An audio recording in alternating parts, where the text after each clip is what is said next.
Silakan.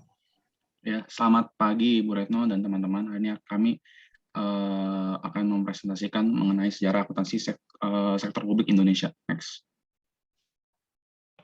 Jadi ini untuk tables of content dari presentasi hari ini. Next. Nah, untuk sejarah akuntansi pada sektor publik di Indonesia itu jadi kebagi dari tiga tahap, yaitu pertama prareformasi, kedua transisi, dan ketiga pasca transisi. Nah, untuk prareformasi ini sendiri masih ada kekurangan disclosure yang dari pihak pemerintah Indonesia mengenai keuangan negara. Jadi masih harus di hold accountable. Jadi masih kurang akuntabilitasnya ya. Kemudian pada transisi itu ada ini berdasarkan Kemendagri 29 tahun 2022 tahun 2002, maaf. Itu adalah melakukan penyusunan otonomi daerah mulai dari pedoman, pertanggungjawaban dan pengawasan. Kemudian pada pasca transisi sendiri ini ada munculnya standar akuntansi pemerintahan yang membantu untuk menyusun laporan keuangan pemerintahan. Next. Nah, ini ada sejarah akuntansi pada sektor publik Indonesia, mulai dari pra-otonomi daerah dan desentralisasi fiskal pada tahun 1999, kemudian transisi otonomi daerah, kemudian pasca transisi otonomi. Ini adalah dasar-dasar dari pra-otonomi transisi dan pasca transisi. Nah, jadi perubahan dari transisi ke pasca transisi sendiri ini juga dari transisi otonomi itu ada laporan realisasi anggaran, nota perhitungan APBD, laporan aliran kas dan neraca. Nah, pada pasca transisi ini ada perubahan sedikit menjadi laporan realisasi anggaran, neraca, laporan arus kas, dan catatan atas laporan keuangan. Next. Nah, jadi penghambat untuk akuntabilitasnya itu sebenarnya defisiensi dari accounting system itu sendiri.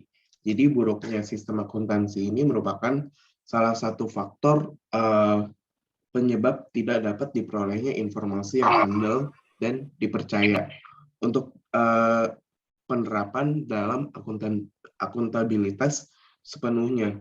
Sedangkan akuntabilitas itu memerlukan dukungan informasi akuntansi yang memadai untuk terselenggaranya laporan yang berkualitas.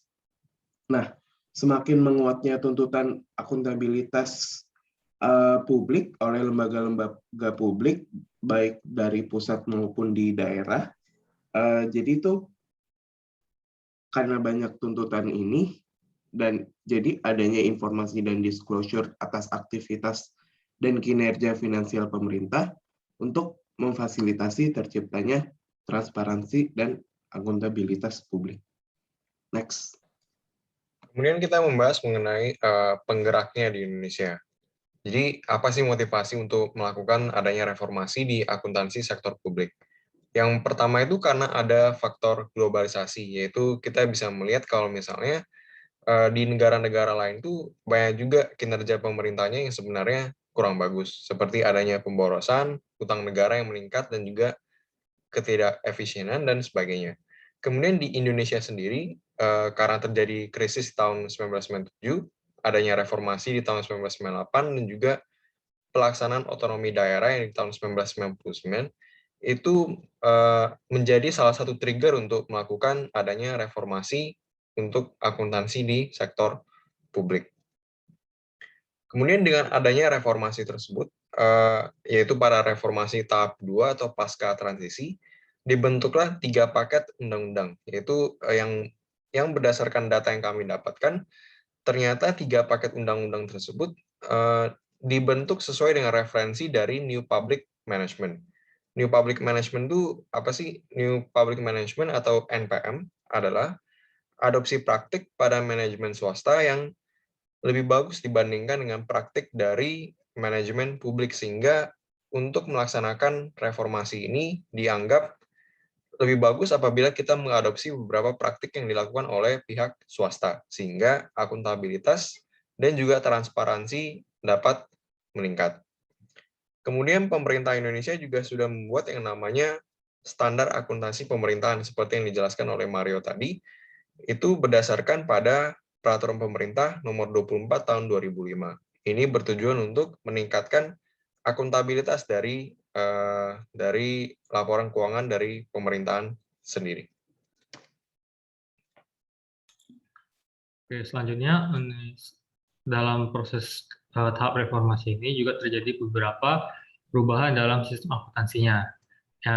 Paling jelasnya itu terjadi pada perubahan single entry menjadi double entry dan cash basis menjadi accrual basis. Untuk kelebihan dari perubahan ini, yang pertama apabila kita lihat dari double entry, hasil dari pencatatan sistem akuntansi yang double entry ini lebih auditable dan traceable, sehingga hasil dari transaksi yang dilakukan itu lebih dapat dipertanggungjawabkan. Selain itu juga dengan berpindahnya dari cash basis menjadi accrual basis, maka kita dapat melacak juga transaksi yang lebih akurat dan informatif, karena transaksi ini dicatat ketika terjadi, bukan ketika adanya transaksi yang berbasis kas. Kemudian next. Kemudian untuk itu, solusi untuk mencapai sebuah good and clean governance berdasarkan hasil pencarian kami adalah akuntabilitas dan transparansi yang dilaksanakan secara vertikal dan horizontal, sehingga hasil dari laporan keuangannya lebih berkualitas. Kemudian juga ada double entry dan accrual basis yang merupakan jawaban dari tuntutan sistem akuntansi seperti yang telah dijelaskan sebelumnya, yang merupakan hambatan dalam sistem akuntansi di Indonesia. Next, ini adalah referensi jurnal yang kami gunakan. Next, sekian presentasi dari kami. Ada yang ingin ditanyakan?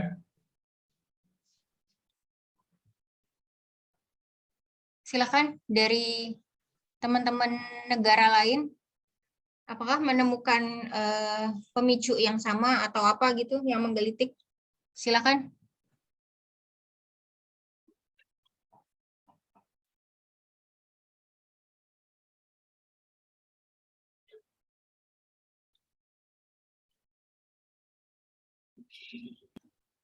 Silakan, adakah yang ingin bertanya terhadap kelompok Indonesia?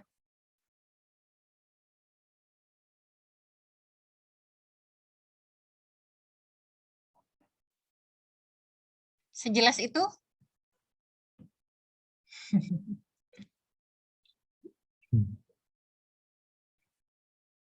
Sejelas itukah kelompok Indonesia mengemukakan ceritanya?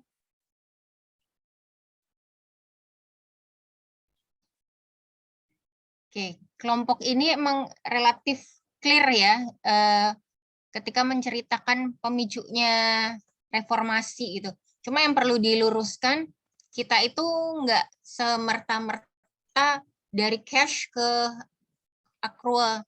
Kita sempat ada masa transisi. Nah, masa transisi itu kita nggak langsung ke accrual, tapi ada namanya CTA, cash toward accrual. Jadi cash basis, terus CTA, baru accrual basis gitu. Nah, kita menuju accrual basisnya itu pun long journey gitu. Harusnya kalau menurut undang-undang tuh, undang-undang yang tahun 2004 kalau nggak salah, itu harusnya tuh 5 tahun after undang-undang itu berlaku gitu. 5 tahun itu kan artinya pokoknya selambat-lambatnya tuh 2008 harusnya kita sudah accrual basis gitu. Harusnya gitu. Tapi kenyataannya nggak semudah itu gitu. Akhirnya kita baru benar ketok palu accrual basis itu di 2015 gitu. Itu berlaku untuk semua pemerintah daerah. Nah, di 2015 tuh udah accrual basis semua pun masih banyak yang kesulitan gitu untuk adopt accrual basis gitu. Karena dulu tuh kita tuh paling gampang contohnya gini, kita tuh dulu nggak punya loh namanya neraca.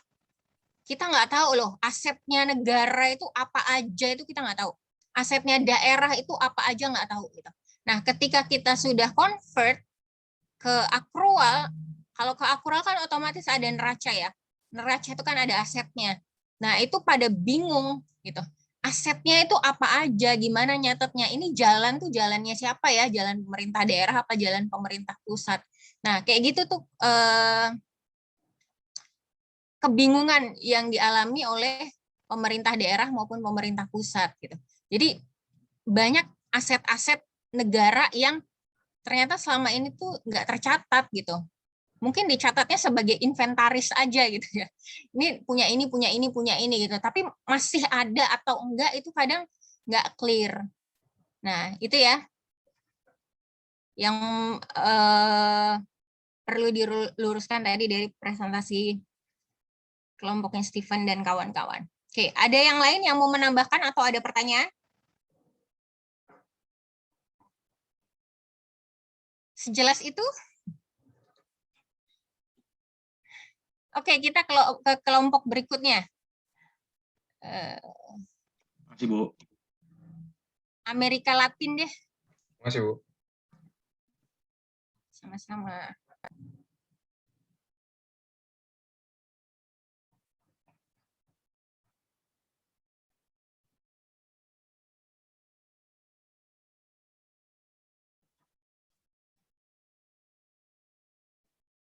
Seharusnya ini Amerika ya. Cuma ini mereka nggak dapat jurnal tentang Amerika, jadi memilih Amerika Latin. Agak belok. Silakan Amerika Latin.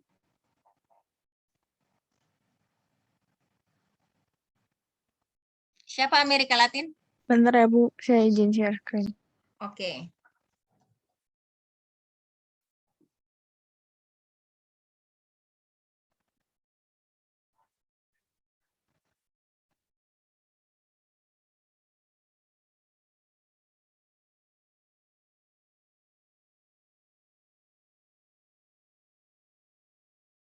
Selamat pagi Ibu Retno dan teman-teman sekalian. Pada hari ini kami akan mempresentasikan hasil temuan kami atas reformasi public sector accounting di Amerika Latin. Next. Jadi berikut adalah table of contents yang akan kami bahas. Yang pertama itu brief history, kemudian reformation, kemudian conclusion-nya. Nah, yang pertama adalah brief history secara internasional dari PSA, yang pada beberapa dekade lalu terdapat perubahan yang sangat major dalam government accounting. Salah satunya adalah New Public Financial Management yang merupakan bagian dari NPM atau New Public Management. Nah, alasan munculnya dari NPFM ini adalah karena public sector ini sebanyak sekali dikritik baik dari politisi, akademis, citizens, maupun pejabat-pejabat di sektor private atas ketidakefektivitasannya dan kegagalan dalam traditional public financial management. Nah, salah satu kegagalannya itu adalah penggunaan cash basis accounting ini ternyata memiliki beberapa kekurangan, dan NPFM ini dimulai pada awal tahun 1980-an. Kemudian tujuan utama dari NPFM adalah untuk meningkatkan transparansi dan akuntabilitas, mengurangi korupsi, memfasilitasi auditing, meningkatkan performance dari perusahaan publik atau yang dimiliki oleh negara. Next. Kemudian ini brief story dari Amerika Latin itu sendiri, di mana dalam 30 tahun terakhir itu banyak inisiatif yang di mana ingin mereformasi public administration di negara-negara Amerika Latin. Nah, namun dalam reformasi ini ditemukan beberapa perbedaan termasuk dalam public financial management dan accounting. Nah, jadi beberapa penelitian itu menemukan bahwa government itu percaya kalau misalnya diterapkan IPSAS itu akan meningkatkan comparability dari financial information baik secara nasional maupun internasional. Nah, jadi IPSAS ini berdasarkan dari IFRS dan IAS. Nah, di mana IFRS ini didesain itu bukan untuk public sector entities. Nah, kemudian pemerintah itu menerapkan IPSAS karena didesain khusus untuk public sector entities dan municipal government. Dan kemudian juga dibentuk International Public Sector Accounting Standard Board yang dimana di dalam IFAC ini sendiri sebagai standar setternya. Next. Nah, seperti yang dikatain sama Adeline sama Hilda tadi, Amerika Latin kan menggunakan IPSAS sebagai standarnya. Nah, kenapa sih dipakai itu? Karena menurut mereka itu IPSAS ini bisa menaikkan kualitas sama compatibility dari financial information yang dikasih sama public sector di Amerika Latin. Nah, kemudian dari jurnal yang kami baca itu kami menemukan adanya pergantian yang cukup krusial dari cash accounting menuju accrual accounting berdasarkan IPSAS itu sendiri. Nah, untuk pergantiannya itu bisa dilihat di sebelah kanan atas dari cash accounting sampai accrual accounting, dan di bawahnya ini tuh adalah international accounting standard diverse di public sector entities terutama di Amerika Latin, khususnya di Brazil dan Kolombia.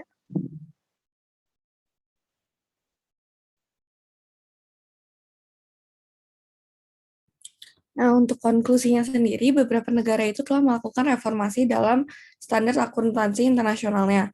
Beberapa itu telah beralih dengan harapan sendiri untuk mencapai keuntungan dari akrual yang ditetapkan sepenuhnya. Amerika Latin sendiri melakukan reformasi administrasi publik yang sedang berlangsung, termasuk implementasi dari IPSAS sendiri.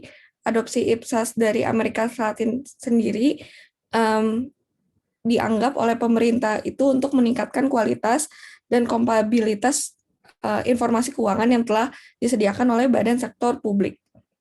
Next. Berikut referensi yang telah kami gunakan. Next. Terima kasih.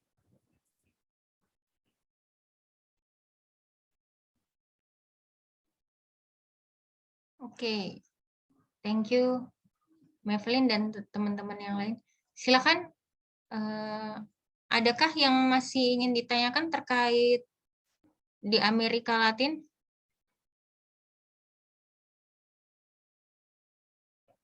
Halo, kelompok. Silakan Isma. Saya cuma mau tanya, tadi kira-kira sejak kapan ya Amerika Latin ini kayak menerapkan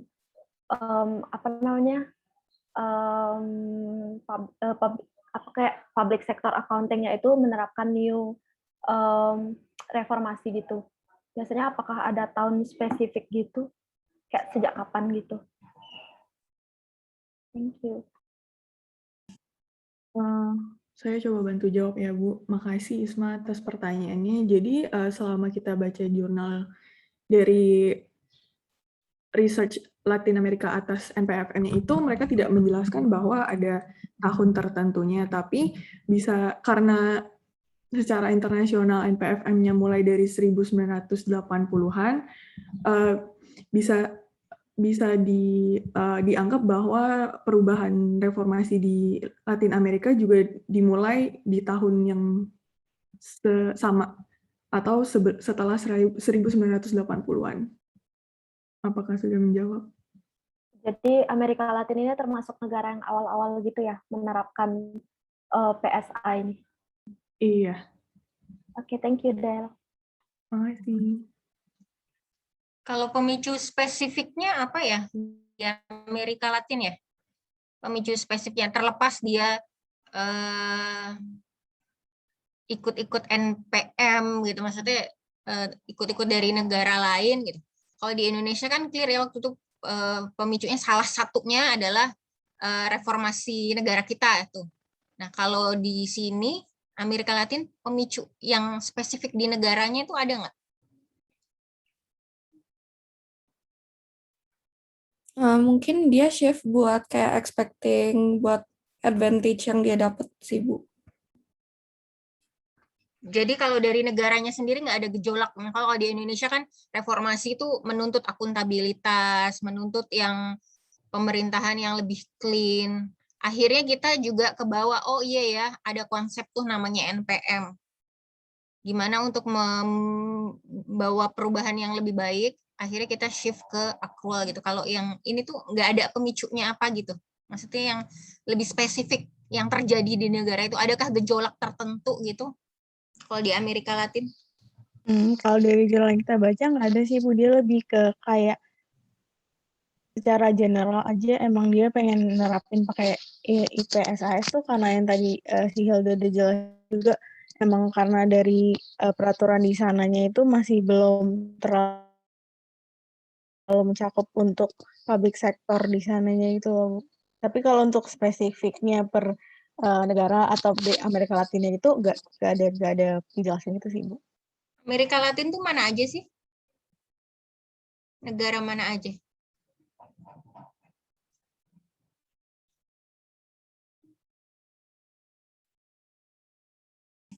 Negaranya tuh Brazil, Kolombia, terus kalau nggak salah Meksiko, di bawah United States. Argentina. Iya. Kalau spesifik di negaranya tertentu, misalnya di Brazil, di Kolombia, itu gejolaknya apa sehingga memicu ini rame-rame Amerika Latin convert gitu, nggak ada ya? Atau kalian belum nemu gitu, jangan-jangan? Atau sekedar ikut-ikutan tren NPM? Mungkin ya, Bu. Tapi kalau misalnya dilihat dari kebiasaan politiknya di negara Brazil, Bu, kan negara Brazil biasanya government-nya banyak korupsi ya, Bu. Nah, mungkin salah satu dari pemicunya juga pemerintahannya sih, Bu, yang yang cenderung korupsi. Nah, mungkin warga negaranya serta kayak pejabat sektor private itu merasa kesal merasa tidak mendapatkan manfaat dari pemerintahannya, dan mereka tuh baru nyadar, oh ternyata ada reformasi ini dan negara kita tuh harus mengikuti reformasi ini biar mereka bisa berkembang. Nah itu Andelin harus quote pernyataannya siapa tuh, not your own opinion ya Andelin. Nanti kalau sidang skripsi semua based on reference gitu. Jadi menurut Morrison 2021 bla bla bla bla gitu. Jadi ketika menjawab not your own opinion atau not your own perception gitu, tapi benar dari merefer ke ini gitu. Nanti mungkin lebih dicari lagi kali ya. Oke, ada lagi pertanyaan terkait Amerika Latin?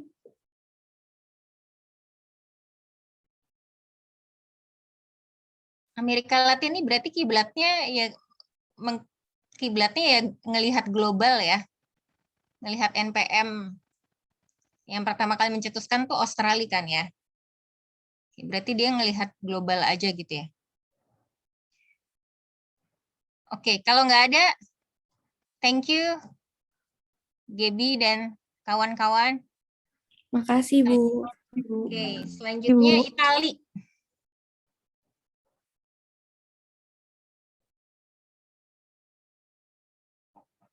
Silakan Itali.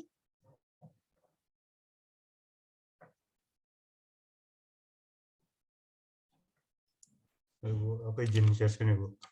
Boleh. Italia.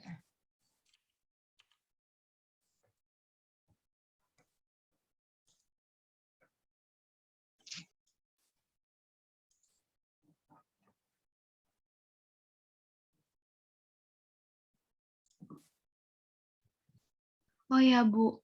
Kan Felicia katanya jadinya pindah kelas. Jadi katanya dia mulai dari presentasi yang PPT ini dia nggak ikut, Bu. Oke. Oke, kasih, Bu. Selamat pagi, Bu Retno dan teman-teman. Sekarang kelompok kami akan mempresentasikan tentang sejarah dan reformasi public accounting di Italia. Next.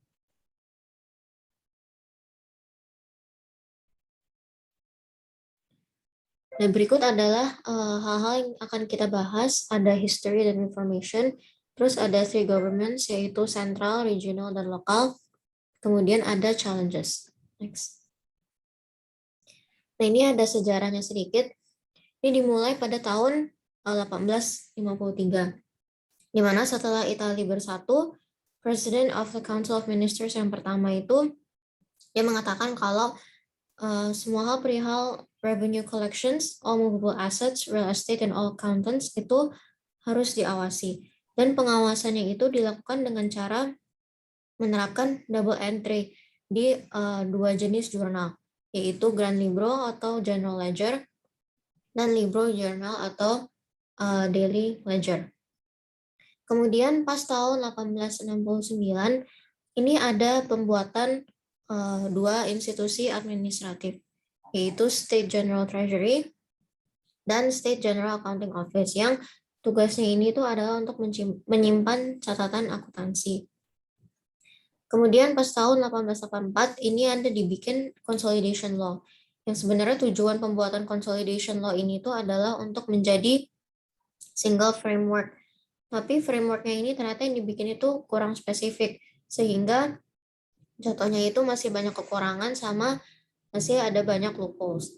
Nah, karena banyak kekurangan ini, maka akhirnya pas tahun 1964, Treasury Minister Luzzati ini meminta beberapa orang, dan salah satunya adalah orang yang bernama Fabio Besta, untuk melakukan reformasi agar public accounting-nya itu sistemnya bisa lebih efisien. Next. Nah, ini ada beberapa ide reformasi yang dicetuskan oleh Fabio Besta.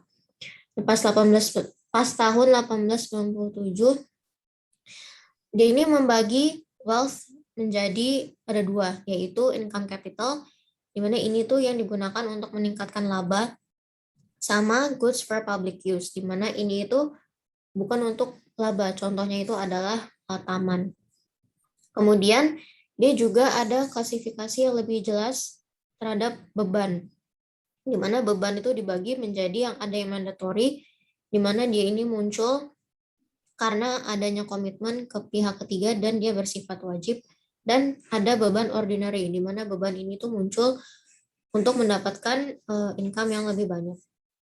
Kemudian dia juga bilang kalau saat ada untung, saat menerima untung, untungnya ini tuh bisa disimpan sebagai reserve funds, dan reserve funds ini itu bisa dipakai untuk membantu saat expense di kemudian hari itu menjadi lebih mahal.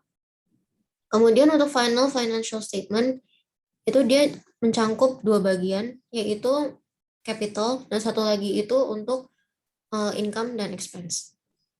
Kemudian pas tahun 1904 ini ada penerapan dua buku, General Ledger sama Daily Ledger, dan juga ada penambahan 10 akun baru di aset dan liabilities.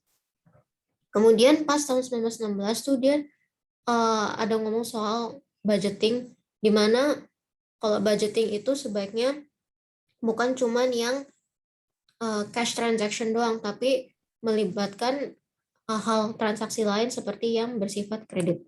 Next.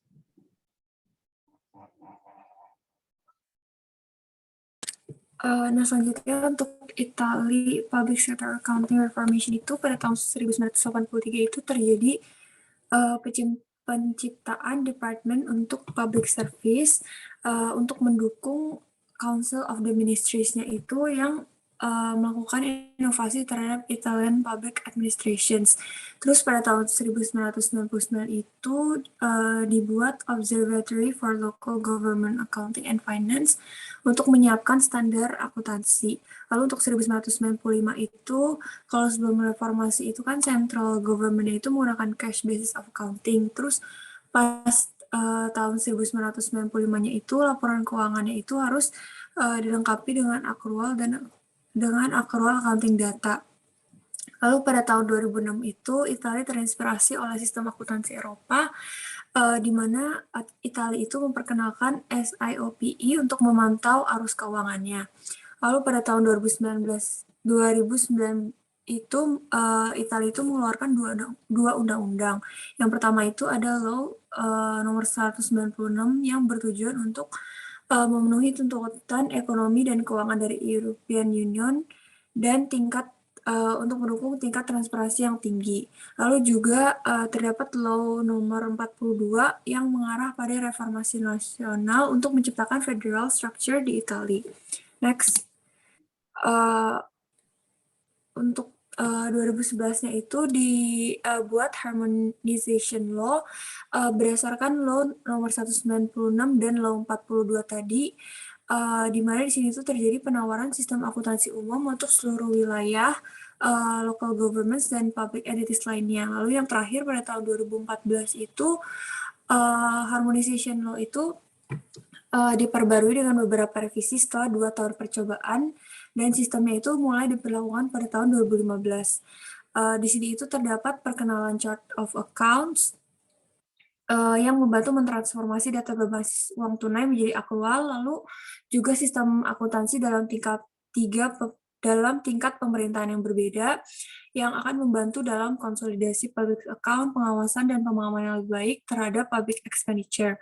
Lalu yang terakhir itu, harmonization law ini tuh mencoba menghubungkan antara anggaran dan akuntansi keuangan yang bertujuan untuk meningkatkan kontrol dalam akuntabilitas dalam hal biaya layanan dan program politik. New model itu membuat politisi dan manajer itu harus bisa membuat pilihan yang efisien sambil mengendalikan biaya layanannya. Next.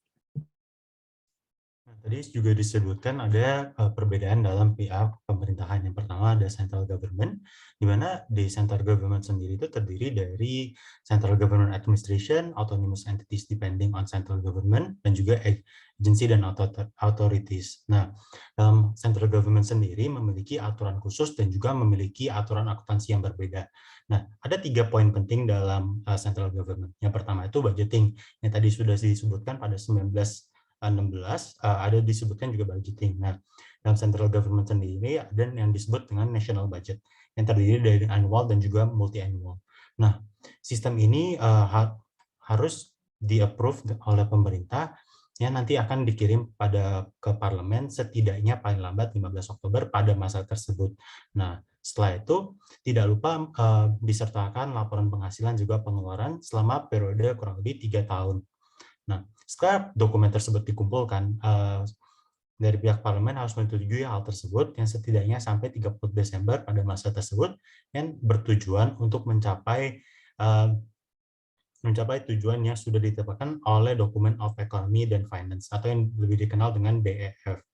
Nah, pengeluaran yang diartikan dalam poin sebelumnya itu termasuk menjadi mission dan juga programs, yang nanti mission dan program itu digunakan sebagai data statistik yang nanti lebih mudah dibaca. Nah, masuk dalam accounting.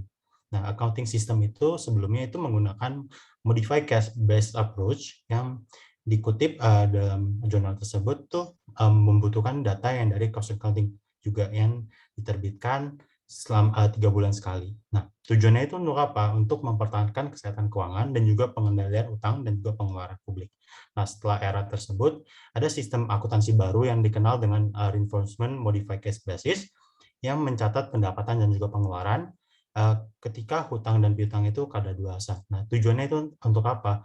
Dalam hal ini, itu menghindari pencatatan pendapatan yang tidak dapat dicairkan dan pengeluaran yang belum dibayar.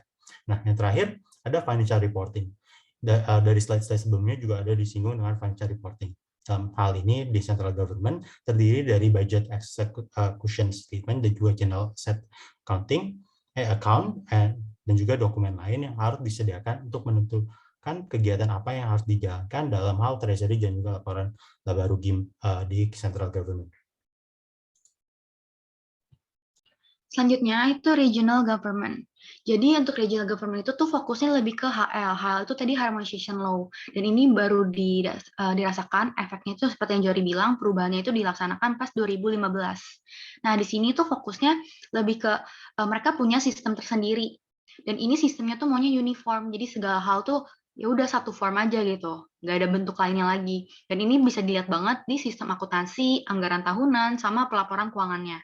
Untuk sistem akuntansi yang pertama, si HL ini kan sendiri bertujuan mencapai homogeneity pada sistem akuntansi daerah.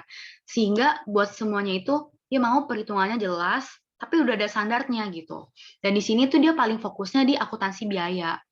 Dan ini akuntansi biayanya si Italia ini diikuti oleh Italian legislator. Cuman untuk saat ini sih belum tercapai gitu. Terus yang kedua, yang anggaran tahunan, ini bisa dilihat dampak sebelum dan sesudah adanya si AL ini. Untuk yang sebelumnya itu, awalnya regulasi anggaran tahunan itu selalu melalui public finance. Terus dia juga ada persetujuan parlemen daerah. Cuma sesudahnya itu, semuanya melalui misi dan program. Ini agak mirip sama yang tadi Morgan bilang. Dia juga melalui misi dan program gitu. Jadi ada banyak misi dan program-program. Nah, kalau yang di regional government ini, dia lumayan mirip sama anggaran negara, anggaran tahunannya gitu. Terus dia juga mengikuti standar berlaku dan administrasi transparan. Kenapa? Karena dia emang benar-benar mendepankan hukum transparan gitu. Jadi administrasinya pun dia maunya transparan. Kayak di website gitu, dia mau semuanya jelas diposting di website gitu. Terus untuk laporan keuangan, si HL ini juga menyediakan uniform model yang meliputi 4, yaitu laporan neraca, operasi, anggaran eksekusi, dan catatan. Nah, di sini sama kayak yang lainnya juga, dia mau lampiran itu terperinci dan sesuai dengan hukum transparan tadi gitu. Next. Nah, habis itu sekarang local government. Jadi kalau local government itu sebenarnya nggak terlalu banyak informasi, cuman dari sejak 1990 itu pemerintahannya itu merupakan pemerintahan desentralisasi tingkat 3. Dan ini ada terjadi beberapa reformasi, dan semuanya itu sesuai dengan harmonization law tadi.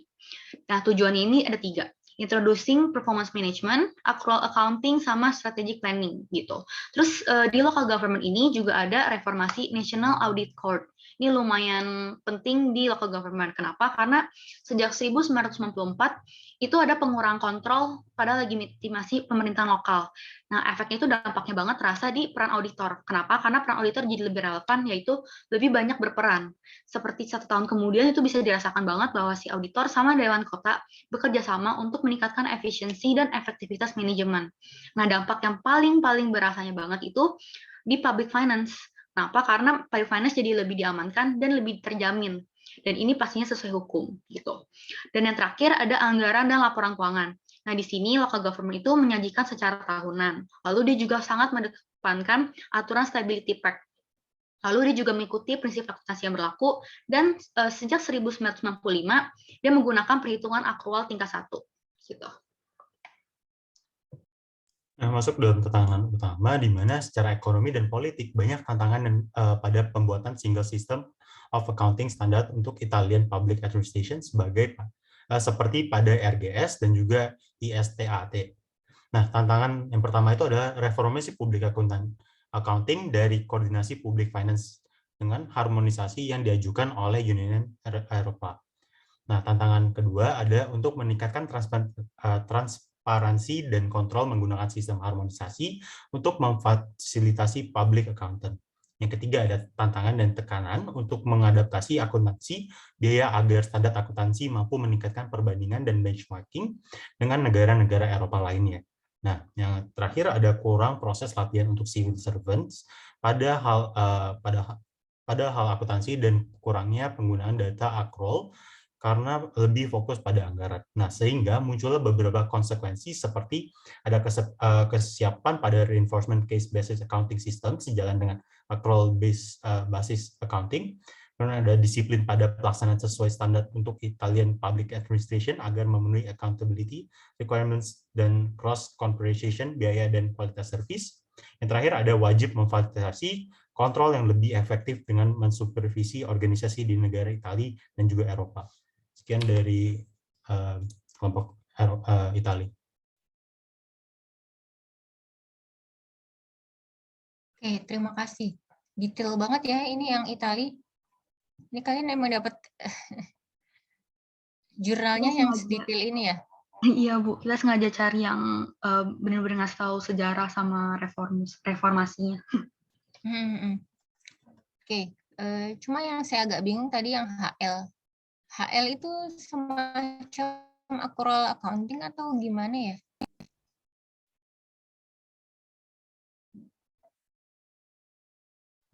Slide-nya Jory yang HL. Harmonization law.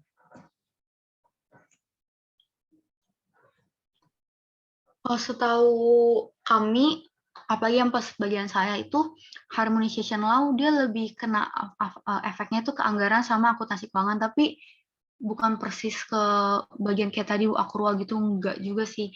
Soalnya kayak dia juga ada sempat mau cost accounting, tapi kayak bukan persis di accrualnya. Dia kayak menembaknya itu bukan di dalamnya, tapi lebih ke anggaran sama akuntansi keuangan, biar kayak bisa jadi jembatan. Pokoknya dia fokusnya lebih ke uniform modelnya tadi itu gitu. Dia lebih kayak apa sih? Kayak SAP gitu, HL itu kayak standar akuntansi pemerintahannya. Oke, kita kemarin nangkepnya dia lebih ke sistem yang buat hitung-hitungannya gitu, kayak keuangannya gitu, Bu. Kayak sistem buat pelaporannya, penyajiannya gitu-gitu. Jadi ntar semuanya lebih, kontrolnya lebih gampang karena kan uniform gitu. Terus lebih terperinci juga, soalnya dia maunya tuh semua lampiran keuangan atau apapun terlampir dengan spesifik gitu. Ya, untuk nambahin, jadi gini Bu, jadi ceritanya itu dulu di Italia kan banyak region. Nah, dalam region itu kayak setiap region itu memiliki beberapa peraturan sendiri. Nah, dalam menerbitkan harmonization law itu, si Italia mau coba dari region-region itu menggunakan satu sistem doang, Bu. Oke, sistemnya itu bukan berupa standar gitu, bukan ya? Yang standar salah satunya, Bu, setahu saya. Jadi ada standar sendiri gitu. Jadi istilahnya biar antar region itu seragam, jadi bisa ada comparability-nya gitu. Iya, Bu. Oke, terus tadi ada sebut-sebut accrual tingkat 1 itu maksudnya apa ya?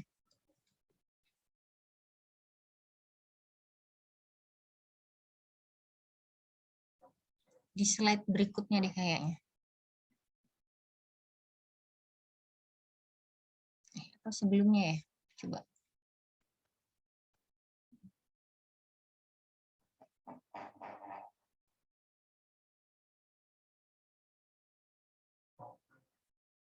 Mana ya tadi ya?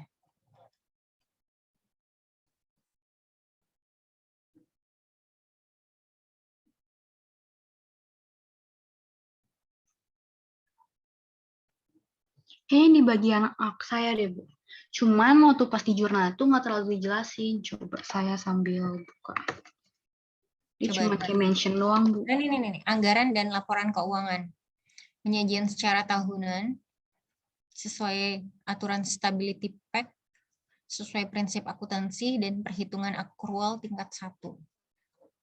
Maksudnya apa ya itu perhitungan akrual tingkat 1?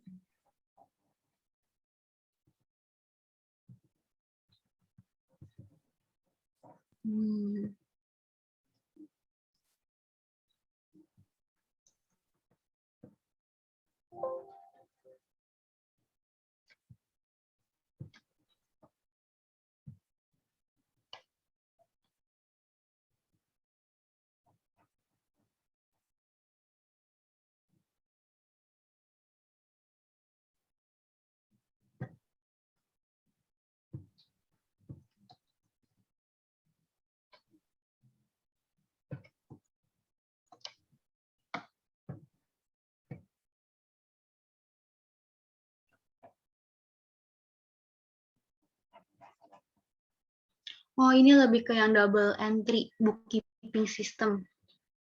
Jadi dulu tuh katanya local government cuma baru beberapa doang yang menerapkan double entry bookkeeping system. Jadi pas di 1995 dia baru mau benar-benar mengaplikasikan accrual measurement-nya itu, Bu. Kayak masih tingkat 1. Gimana? Diulang, Pet?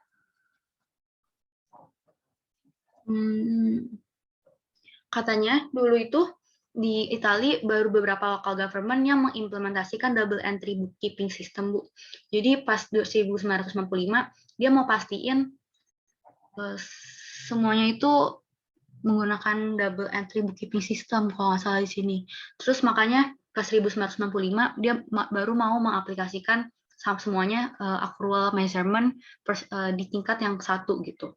Terus di sini juga termasuk sebagai new accounting systemnya dia sih. Soalnya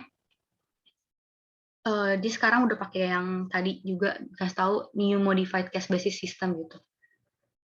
Dan di sini si accrual informasinya itu sebagai complementing budgetary accounting data. Cuman nggak ada informasi yang lain lagi. Sebagai complementing budgetary accounting data si accrualnya ini di sini. Jadi belum full accrual di sini? Baru mulai, baru mau diterapin ke semuanya.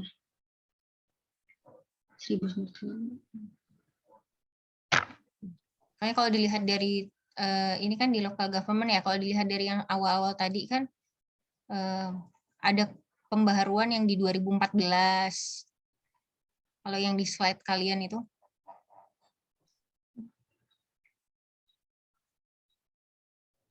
Iya, Bu. Terus 2015-nya baru bisa benar-benar mulai banget. Tahun berapa yang mulai banget? Mulai bangetnya ini, Januari 2015. Januari 2015 ya? Oke. Oke, hampir sama dengan kita berarti ya? Kita itu di 2015. Oke, yang lain silakan. Teman-teman yang lain.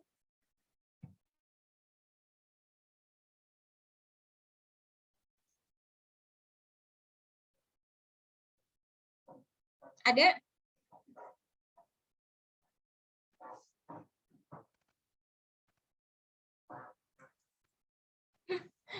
Anak akuntansi belajar sejarah.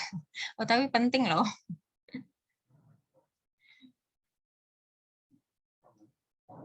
Cukup? Oke, thank you kelompok Itali. Kita ke kelompok... Makasih, Bu. Sama-sama kelompoknya New Zealand deh, New Zealand. Saya share screen ya, Bu. Oke.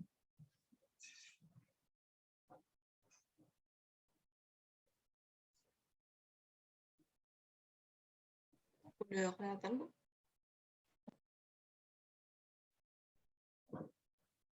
Oke. Berlin ada? Ada, Bu. Dennis? Ada, Bu. Josephine? Ada, Bu. Isma? Hadir, Bu. Willy?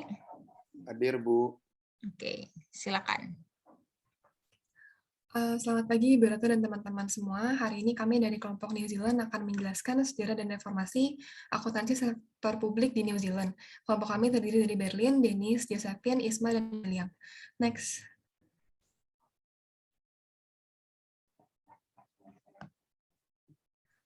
Latar belakang terjadinya reformasi di New Zealand itu yang pertama adalah karena adanya kebutuhan akan kejelasan dari publik.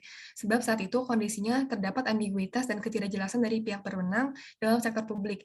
Nah, di lain sisi, saat itu akuntansi juga merupakan kunci utama dalam hal kejelasan. Sedangkan kondisinya saat itu, publik memiliki kepercayaan yang tinggi terhadap sektor privat, tetapi memiliki kepercayaan rendah untuk sektor publik. Next. Oleh karena itu, tujuan diadakannya reformasi ini yang pertama adalah untuk menerapkan New Public Management atau NPM. Dan NPM ini dicapai dengan memberikan kejelasan public accountability melalui yang pertama, itu penghasilan output yang spesifik, perjanjian kontraktual, dan pembagian tugas dan departemen pemerintahan yang dilakukan dengan membagi departemen dalam bentuk yang lebih kecil untuk berfokus pada satu agenda tertentu. Next. Untuk selanjutnya, beralih ke proses reformasi dari akuntansi sektor publik di New Zealand sendiri, berdasarkan jurnal Powell itu, dia membagi reformasi itu ke dalam 4 tahapan. Tahapan pertama, yaitu traditional phase, dia itu masih identik dengan adanya penggunaan cash accounting dan juga cost control. Dan dinilai upaya ini itu masih belum efektif dan juga masih menghasilkan uncertainty yang menjadi salah satu background adanya reformasi tadi. Seperti yang dijelasin sama Josephine tadi. Lalu berlanjut ke 2 tahapan inti dari reformasi di New Zealand ini, yaitu managerialist phase dan juga marketization phase, yang dimana intinya itu tuh mulai dikenalkan beberapa teknik sektor private kepada sektor publik yang ada di New Zealand, yang salah satunya itu berupa accrual accounting. Terakhir yaitu strategic phase, dia itu tuh masih berupaya untuk fase ini untuk lebih memperhatikan adanya celah-celah ataupun resolusi yang bisa dilakukan sama pemerintah untuk memperbaiki penerapan dari term publik baru ini di New Zealand. Selanjutnya akan dilanjutkan oleh Berlin. Nah, selanjutnya saya akan memaparkan timeline lebih detail dari proses reformasi akuntansi sektor publik di New Zealand. Nah, di tahun 1978 itu, yaitu fase tradisional, terdapat laporan dari controller dan juga auditor general terkait adanya kegagalan untuk mengembangkan performa yang mengarah pada keefektifan penggunaan sumber daya. Nah, organisasi-organisasi itu hanya terpaku pada budget dan compliance ke hukum saja. Nah, kemudian di tahun 1986 kemudian terjadi korporatisasi di sejumlah aktivitas sektor publik yang dimana salah satu komponennya adalah pemisahan tugas antara pemerintah dan para manajer dan juga adanya pelaporan performa aktual terhadap rencana. Nah, kemudian di tahun 1987 itu mulai ada penerapan akuntansi akrual dan kemudian diatur dalam kebijakan The Public Finance Act pada tahun 1989. Nah, kemudian di tahun 1991 semua organisasi di New Zealand sudah mulai menggunakan basis akrual untuk pelaporan maupun budgetingnya. Nah, kemudian hingga kini akuntansi sektor publik di New Zealand menggunakan akuntansi akrual. Next, selanjutnya akan dilanjutkan oleh William. Oke, jadi selanjutnya untuk adoption of accrual accounting-nya merupakan requirement yang ditetapkan oleh Public Finance Act tahun 1989 dan legislation lain dengan meninggalkan the statement of resources. Jadi perubahan yang terjadi adalah entitas dari public sector itu menyiapkan financial statement seperti yang digunakan di private sector, karena pada saat itu publik lebih mempercayai kepada private sector. Selanjutnya, singkatnya adalah fixed asset dimasukkan dan depresiasi diperhitungkan, loans, aset, dan liabilitas dimasukkan ke laporan posisi keuangan, dan seperti yang kita tahu, transaksi dicatat ketika transaksi tersebut terjadi dan bukan ketika cash-nya diterima. Selanjutnya akan dilanjutkan oleh Isma. Baik, ini merupakan sedikit kesimpulan atau update dan output dari reformasi PSA di New Zealand. Yang pertama ini menurut jurnal Richard Mulligan pada tahun 2008 itu ada manajemen reform di mana PSA di New Zealand itu menjadi lebih akuntabel karena penekanan penetapan biaya itu dan outputnya itu lebih jelas karena bersinggungan dengan realitas kinerja, yang mana hal ini juga berhubungan dengan accounting system di New Zealand yang mengalami perubahan. Menurut jurnal Newbery dan Hay itu accounting sistemnya itu seperti yang telah dijelaskan oleh teman-teman saya tadi, cash basis berubah menjadi accrual basis dan berdasarkan Public Finance Act tahun 1989, yang mana laporan keuangan berbasis accrual itu berhasil dikeluarkan pada tahun 1992, disusul dengan laporan konsolidasinya dikeluarkan tahun 1994. Nah, pada jurnal Palot itu disebutkan juga bahwa sistem of legislative audit-nya itu mengalami peningkatan. Nah, legislative audit ini apa? Itu tuh untuk mengaudit badan-badan pemerintah di New Zealand. Kenapa mengalami peningkatan? Karena adanya perubahan dari cash basis ke accrual basis. Karena seperti yang kita ketahui kan transaksi itu tidak selalu diiringi dengan masuk keluarnya kas secara langsung seperti itu. Jadi adanya peningkatan aktivitas audit dibutuhkan bukti-bukti yang lebih banyak seperti itu. Nah, jadi kesimpulan semuanya itu governmental financial report itu sekarang sudah terlihat seperti financial dari report dari bisnis, yang mana hal ini bertujuan untuk mengundang reaksi-reaksi juga dari publik, gimana karena kan publik lebih paham financial report dari bisnis sebelumnya dibandingkan dengan government financial report seperti itu. Sekian presentasi dari kami. Ini referensinya. Apakah ada pertanyaan?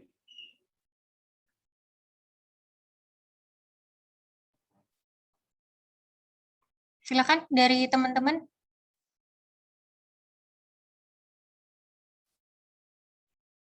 Ternyata New Zealand juga di 2014 ya? New Zealand sebenarnya udah dari 1989 gitu sih, Bu. Terus prosesnya itu memakan waktu sekitar 3 tahun gitu, dari 1989 ke 1992 itu baru bisa ngeluarin laporan berbasis accrual. 92? Ya. 92. Tadi yang 2014 itu apanya? Oh, udah itu menceritakan kayak udah 25 tahun gitu, Bu. Oh, 25 tahun menerapkan accrual? Iya. 2014 kurangi 25 berapa tuh?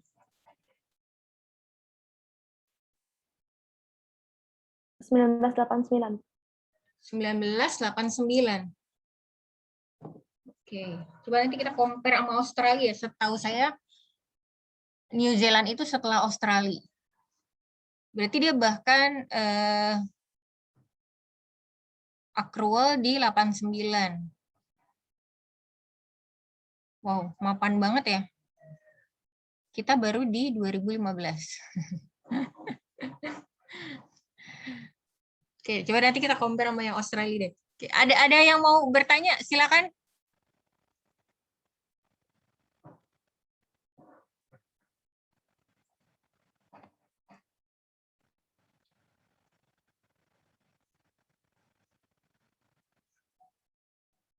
Ada yang mau bertanya? Kalau di New Zealand tuh nggak ada ininya, sejarah motornya siapa. Kalau tadi di Italia ada Fabio Besta ya. Kalau di sini nggak ada ya? Kalau dari yang kami pahami sih kayaknya nggak ada, dia lebih ke publik secara general aja. Kayak balik ke background tadi juga kan kayak publik nuntut clarity juga ke pemerintah. Tokoh penggeraknya nggak ada ya? Motornya gitu siapa gitu? Sejauh yang kami baca di beberapa jurnal sih nggak ada spesifik nama gitu. Dari teman-teman yang lain?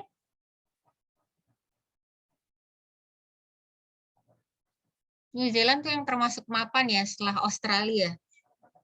Oke, kita ke Australia terakhir aja deh. UK dulu, UK. Terima kasih, Bu. Thank you, New Kasih, Bu. Zealand. Silakan UK. Saya izin share screen ya, Bu. Boleh, boleh.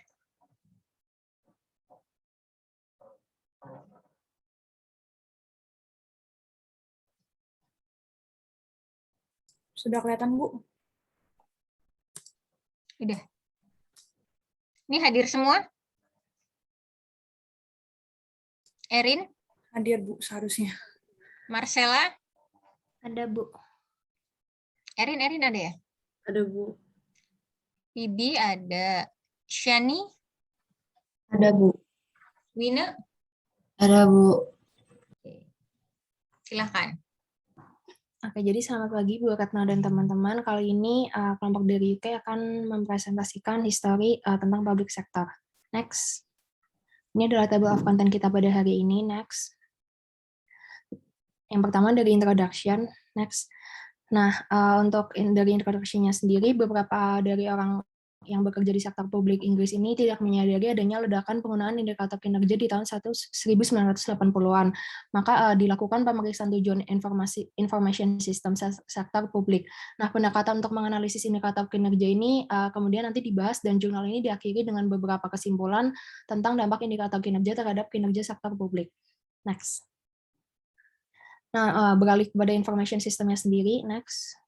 Nah, yang pertama ada kunci untuk mengevaluasi efektivitas sistem informasi adalah merupakan gagasan akuntabilitas yang prinsipnya ini mendasari bahwa modal yang digunakan untuk membiayai suatu usaha harus dapat menilai kinerja yang bertindak atas nama perusahaan dan harus dapat menerapkan sanksi bila diperlukan. Nah, dengan kata lain, sistem informasi yang baik ini harus memungkinkan perusahaan secara memuaskan bisa mengendalikan para pekerjanya untuk memberi hasil optimal pada perusahaan. Nah, di sini juga ada additional layers-nya dengan flow kerja yang dari representatif turun kepada manajer dan dari manajer turun kepada staff. Nah, untuk kunci pentingnya itu di sini ada komunikasi juga. Komunikasi merupakan kunci penting yang kuncinya ini berdasarkan dari laporan keuangan tahunan perusahaan dan juga perhitungan rasio yang telah digunakan untuk menilai kinerja perusahaan. Akhirnya, FASB di UK membuat pedoman standar tentang di mana data mana aja yang diminta di dalam laporan keuangan. Karena tujuan dari adanya pelaporan keuangan ini untuk memberikan informasi yang berguna untuk investor dan kreditur saat ini dan potensial untuk pengguna lainnya. Nah, juga untuk membuat pedoman ini operasional, pernyataan tersebut kemudian memperkenalkan dua konsep kunci, yaitu relevansi dan reliability. Nah, untuk garis akuntabilitasnya sendiri, di sini warga negara ini masuk ke dalam memasuki rantai dua kali, maksudnya adalah dia sebagai pembayar pajak dan konsumen. Jadi warga negara ini membayar pajak dan nantinya pemerintah akan mengabulkan keinginan mereka. Dari situ akan timbul public provision, jadi ada penyediaan publik yang disediakan oleh UK, seperti adanya layanan yang digunakan oleh masyarakatnya itu seperti layanan air, namun ada beberapa banyaknya segmen populasi di UK, sehingga akhirnya menimbulkan banyak opini juga yang menimbulkan perdebatan bahwa memungkinkan bahwa menurut beberapa orang ada menurut mereka tuh harga air ada yang mahal, ada yang cukup. Makanya di sini menimbulkan public provision contohnya. Nah, dari itu pada saat dalam keadaan ekonomi semakin ini belum ada harga pasar yang bisa menetapkan standar untuk mereka. Jadi next-nya,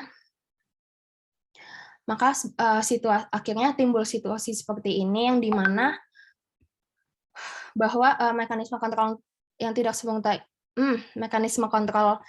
tidak sempurna ini walaupun sebaik apapun sistem informasinya belum mencapai akuntabilitas optimal sehingga warga akhirnya mempertanyakan kinerja publik. Lalu dengan keadaan pasar seperti ini tidak mungkin menyediakan perantara ahli yang lazim di pasar keuangan. Nah, akhirnya UK membentuk BPK dan komisi audit dengan kewenangan untuk memeriksa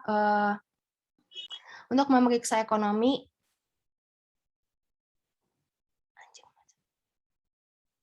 untuk memeriksa ekonomi, efisiensi dan efektivitas dari public sector. Next. Berikut dari performance indicators-nya. Jadi yang pertama, indicators itu dari Publication of Guidelines for the Nationalized Industry. Nah, dari sini di UK sendiri itu ada harga serta output yang dimiliki pada laporan eksternal itu tidak memiliki perbedaan jauh dengan private sector-nya. Nah, dari itu dengan perbandingan statistik menyebabkan persaingan antar otoritas agar menciptakan industri yang baik. Nah, terus dari situ juga ada publication in the UK Health Services. Nah, dari sini mengetahui perbedaan otoritas lokal dan juga Departemen Kesehatan untuk menyebabkan perbedaan indikator. Dengan perbandingan otoritas lokal lebih fokus pada parlemen, sedangkan otoritas Departemen Kesehatan berfokus pada organisasi terencana. Dari sini menghasilkan perbedaan hasil dari statistiknya sendiri. Dan yang ketiga itu juga ada indikator yang dimiliki pada Departemen Kesehatan bertujuan pada pengeluaran yang dimilikinya. Berikutnya adalah teknik of analisisnya. Next. Jadi ada beberapa kemungkinan alasan perbedaan dalam kinerja organisasi public sector. Yang pertama itu ada perbedaan dari tujuan organisasi karena tujuan itu penting ketika ingin menilai kinerja otoritas lokal. Yang kedua, setiap area yang dibandingkan itu juga mungkin memiliki kebutuhan yang berbeda. Yang ketiga, ada biaya yang berbeda antar organisasi. Keempat, penggunaan sumber dayanya yang bisa berbeda tergantung dengan kompetensi manajerial dalam tingkat efisiensinya. Yang kelima itu kesulitan pengukuran data karena bisa terjadi manipulasi data demi memaksimalkan keuntungan pribadi. Next. Berikutnya, teknik yang digunakan itu ada cluster analisis, itu untuk mengembangkan klasifikasi wilayah administrasi berdasarkan karakteristik sosial maupun ekonominya. Namun yang cluster analisis ini dinilai kurang relevan karena bisa menyebabkan anomali yang meragukan. Kemudian dilakukan rasio analisis dengan harapan pembanding memiliki kesamaan dalam hal yang tadi tujuan, biaya, dan metode akuntansinya. Kemudian ada regression analisis, itu pemberian output yang berusaha menjelaskan proporsi memadai dalam memperkenalkan variabel penjelas yang cukup.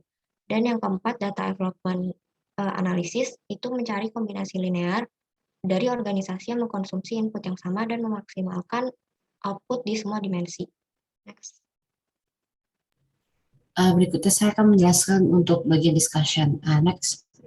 Pertama-tama dari diskusi kelompok temukan dari jurnal ini, adanya kesulitan yang mungkin muncul dari argumen sektor publik, di mana karena banyaknya servis yang udah disediakan sama public sector, tapi tidak bisa mencapai level yang optimal.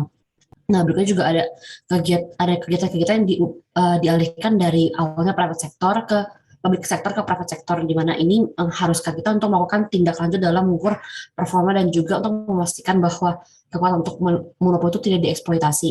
Nah, berikutnya juga tujuan umum dari jurnal ini itu adalah keinginan untuk membuat kontrol manajemen atas sumber daya pembayar pajak responsif terhadap keinginan masyarakat dan juga memastikan bahwa penggunaan sumber daya itu tuh dilakukan sebaik-baiknya. Dan yang terakhir itu adalah di mana dalam istilah ekonomi ini memiliki keinginan untuk meningkatkan efisiensi secara alokatif dan juga teknis, di mana jurnal itu juga mengkaji apakah ada inisiatif yang jelas yang dijelaskan untuk mengamankan itu semua. Next. Nah, jadi itu ada 5 indikator pengukuran performa untuk meningkatkan akuntabilitas. Pertama-tama ada memperjelas tujuan dan prioritas organisasi, di mana dengan melakukannya hal ini tuh diharapkan kepada para pemilih dan juga konsumen untuk dapat membuat lebih banyak informasi. Nah, berikutnya ada bertindak sebagai skema insentif manajerial yang mungkin dalam bentuk kinerja kerja terkait. Nah, berikutnya ada mendefinisikan standar kinerja kerja untuk pekerjaan yang dilakukan. Terus ada bertindak sebagai alat untuk mengukur kemajuan menuju target, untuk mengukur efisiensi dan juga mengevaluasi dampak kebijakan dengan memantau pengelolaan sumber daya oleh manajemen. Dan yang terakhir ada berfungsi sebagai sistem informasi manajemen, di mana ini memungkinkan manajemen untuk merespons secara sensitif terhadap masalah-masalah dan peluang-peluang yang mungkin terjadi dalam bentuk seperti contoh perbaikan kualitas produk ataupun pengurangan biaya. Berikutnya dijelaskan oleh teman saya, Erin. Oke, selanjutnya, berkaitan dengan 5 poin yang sebelumnya dijelaskan oleh Uni, berikut merupakan beberapa dampak atas implementasi indikator tersebut dan apa yang sebelumnya pernah terjadi atas implementasi itu. Yang pertama itu adalah implementasi di poin A, yaitu untuk memperjelas visi misi dan tujuan dan prioritas perusahaan. Nah, downside dari implementasi poin A ini adalah belum tentu performance indicator ini itu memiliki impact yang besar terhadap kinerja manajer. Nah, meskipun visi misi serta tujuan prioritas itu diperjelas, memang menghasilkan informasi yang lebih banyak untuk electors, untuk konsumen, citizen, dan lainnya. Namun, hal ini juga berarti biaya-biaya yang dikeluarkan untuk melakukan pengumpulan, verifikasi, dan juga penyebaran informasi itu bertambah. Nah, apabila indikator performa itu cenderung menggunakan hal yang mudah diukur seperti cost, dampaknya itu bisa jadi mereka lebih akan fokus terhadap cost-nya dibandingkan justru fokus terhadap kualitas servisnya sendiri. Lalu yaitu dampak dari poin B itu yaitu sebagai digunakan untuk mendorong target manager atau skema insentif manager.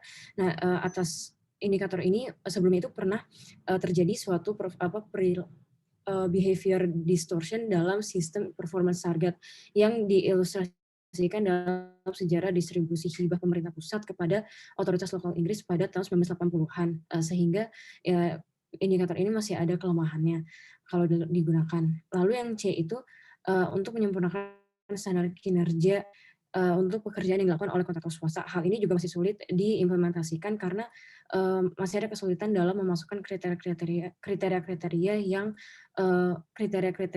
lebih spesifik lagi. Next.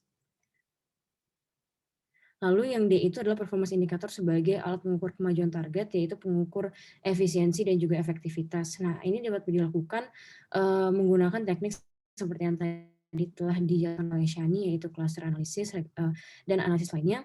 Namun kesulitan utama di sini adalah terletak pada pengukuran akan banyaknya aspek yang ada dalam penyediaan publik, sehingga apabila ingin menggunakan teknologi yang lebih advance itu dibutuhkan satisfactory measures yang lebih jelas lagi. Lalu untuk poin kelima, Jenkins pada tahun 1988 telah melakukan survei terhadap bagaimana sebelumnya manajer itu memanfaatkan beberapa implementasi dari indikator performance di National Health Service atau layanan kesehatan nasional, di mana pernah terjadi beberapa manajer itu menolak untuk menambahkan scanning device atau monitoring device, sehingga mereka bisa bertindak lebih oportunistik dan juga mengikuti indikator apabila hanya sesuai dengan kepentingan mereka. Next. Ini merupakan jurnal yang kami gunakan.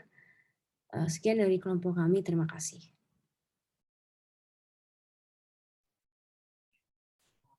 Kelompok lain ada yang mau komen dulu? Silakan.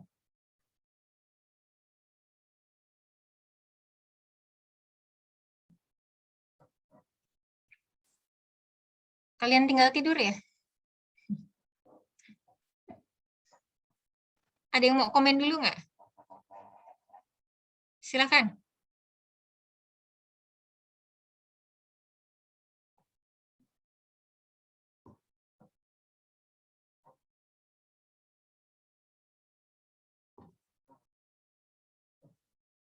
Halo?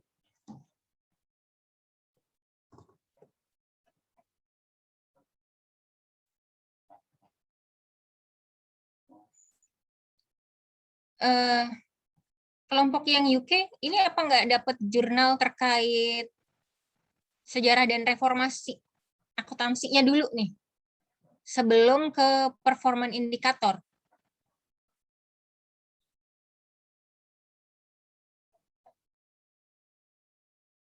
Kan kalau tadi kan lebih ngomongin pengukuran kinerja public sector di UK kan.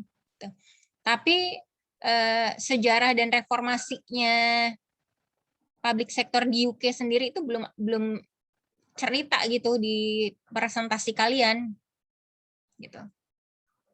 Tapi lebih ke pengukuran kinerja di public sector gitu. Apa nggak dapat jurnalnya atau bagaimana?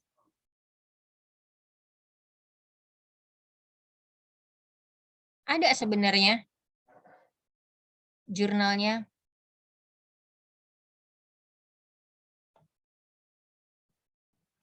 Apalagi UK itu termasuk yang barengan tuh sama Australia, New Zealand, UK.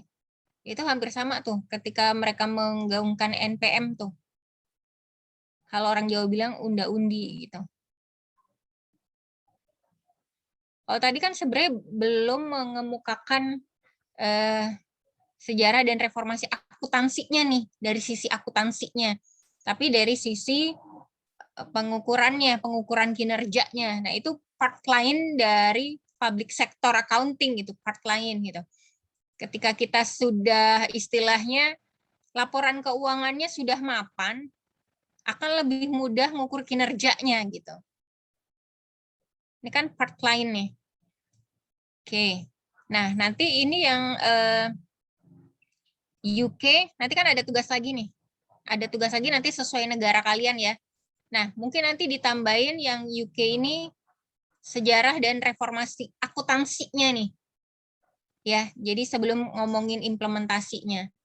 Nah, nanti tugas sesi kedua kita ini adalah kalian mencari jurnal terkait implementasi akuntansi akrualnya. Jadi setelah pelaksanaannya itu gimana, adakah kendalanya, sukses enggaknya gitu.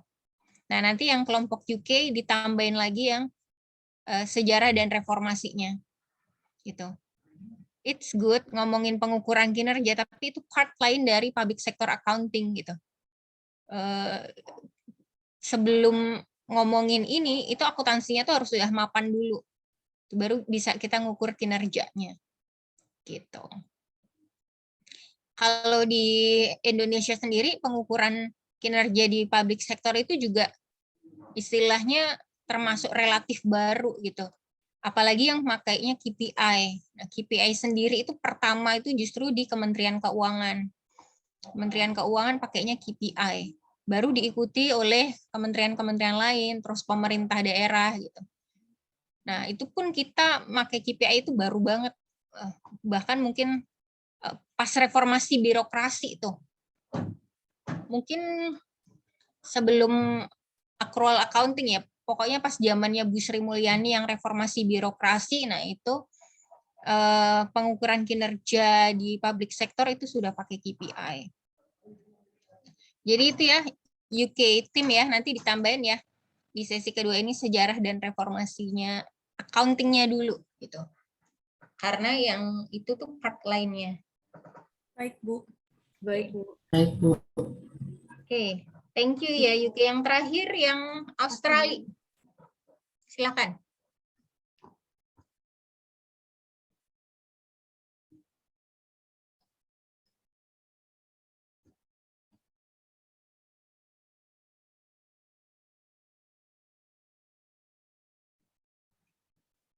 Sebentar ya, Bu. Halo Bu, saya izin ke toilet. Maaf, maksudnya saya izin share screen. Tadi nge-lag Bu. Bentar. Maksudnya mau ke toilet sambil share screen? Bukan. Tadi baca ada yang nulis saya izin ke toilet jadi kebaca. Maaf ya Bu, nge-lag dikit tadi. Nah, apakah sudah terlihat Bu share screen-nya? Bu, apakah sudah terlihat Bu share screen-nya? Sudah. Cek dulu, Bella ada, Bella. Ada Bu. Jordan, Ada, Bu. Omar. Ada, Bu. Omar minggu lalu nggak ada ya? Nggak ada, Bu. Omar mana sih? Kok nggak muncul gitu saya?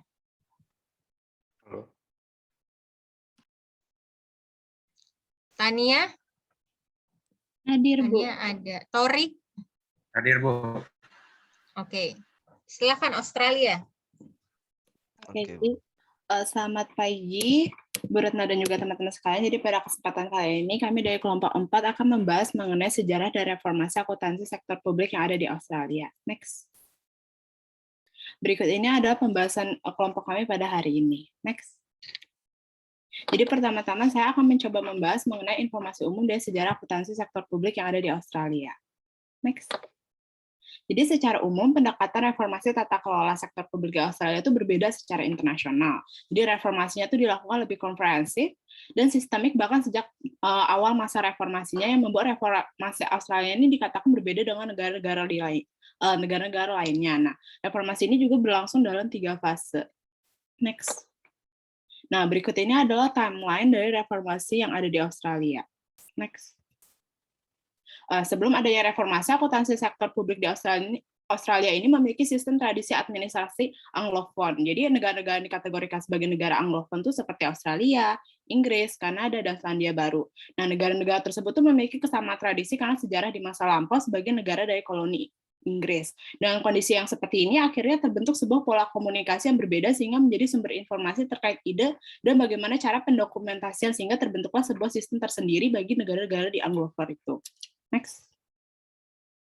Nah, tradisi administrasi ini mencerminkan nilai-nilai dan prinsip-prinsip yang memiliki pengaruh dalam membentuk struktur, perilaku, dan budaya di negara tersebut. Nah, secara umum, menurut Peter, ada 4 fitur yang membedakan tradisi administrasi negara-negara Anglophone ini berbeda dibanding negara-negara lainnya. Dari keempat fitur tersebut, tradisi administrasinya itu terlihat lebih cenderung mengarah pada interpretasi yang instrumental, yang hal ini juga katanya nanti akan terlihat ketika masa reformasi. Selanjutnya akan dibahas oleh JE. Kemudian selanjutnya adalah fase pertama di tahun 1980-an, yaitu managerialism. Nah, berikut adalah overview dari reformasi ke arah managerialism tersebut. Nah, pada tahun 1980-an, administrasi tradisional yang sudah dijelaskan tadi itu diganti dengan sistem yang berbasis manajemen. Nah, konsep utama dari manajemen ini adalah manajemen yang berbasis kepada private sector. Nah, di dalam reformasi ini itu difokuskan terhadap layanan publik utama, yaitu adanya komersialisasi, desentralisasi, dan kemudian dibuatnya layanan masyarakat untuk yang berusia senior. Kemudian reformasi ini juga meningkatkan manajemen finansial dan terjadinya korporatisasi, yaitu proses transformasi dan restrukturisasi aset negara, lembaga pemerintah, organisasi publik, atau organisasi kota menjadi korporasi. Dan juga adanya privatisasi, yaitu transfer bisnis industri atau layanan dari kepemilikan dan kontrol publik ke swasta.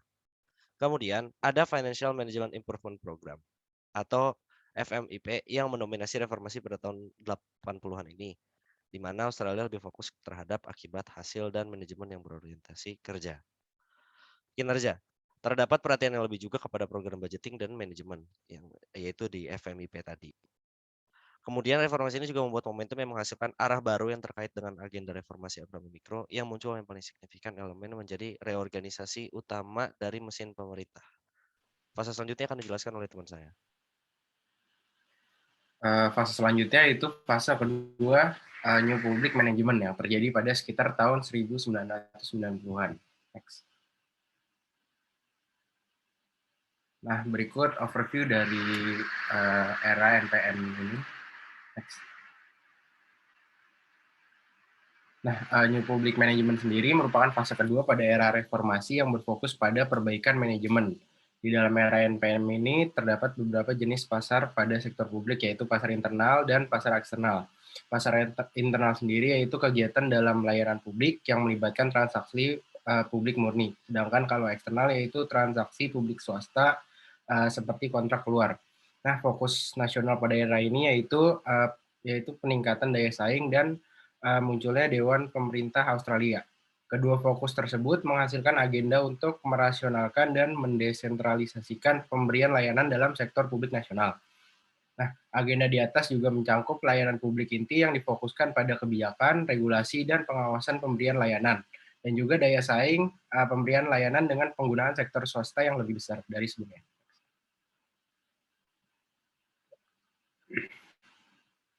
Next. Nah, pada tahun 90-an sampai 2000 terdapat beberapa perubahan.